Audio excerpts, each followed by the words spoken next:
we've done our test sewing, we are ready to sew a seam for real. So I have 2 pieces of fabric that I've pinned together with the right sides together. That means the printed sides are touching. I'm going to set up my machine for a regular straight stitch, so I'm going to set it on the straight stitch on the stitch selector dial. I'm going to set the length to 2.5, and I want my needle in the center needle position, so that means I'm going to set the width dial to the center needle position icon, which is right between the 2 and the 3. I'm going to take the top edge of my fabric and get it ready by putting it right under the needle, under the presser foot, and I'm going to use the guideline that's 2 guidelines over from my presser foot. This will give me a 1/2 inch seam allowance, and I'm going to follow that when I sew to stay straight. I will put the presser foot down to get ready, and I'm going to start by doing a back stitch. So that means I'm going to sew forward a few and then backwards a few by using the reverse lever. A back stitch is how we keep our seams from falling apart, and it's how we keep our projects together. So I'm going to sew forward a few stitches.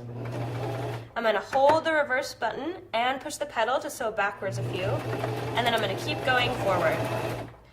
You want to take your pins out as you go. You never want to sew over your pins because you can break a needle or damage your machine. You also don't want to push or pull the fabric as it moves through the machine. The machine will do all the work of moving the fabric for you. You just need to gently guide it to keep it straight.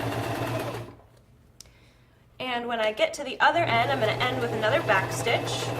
So I'll go backwards a few stitches and forward a few stitches. The very last thing to do is finish the final stitch that my machine stops in the middle of. So I'm going to look for the take-up lever. If I don't see it, I'm going to turn the hand wheel towards me until that's all the way to the top. I'll lift my presser foot and I will pull my project out and cut the threads on the thread cutter. And there is my beautifully sewn seam. The next thing I need to do is press my seam. Pressing is a very important part of sewing. It's something that you don't want to skip. It's going to make your projects look a lot nicer. So I'm going to take my fabric, I'm going to put it on this pressing board, and one way to press a seam is to press it open. So that means I'm going to separate the 2 sides of the seam allowance and press them open and flat.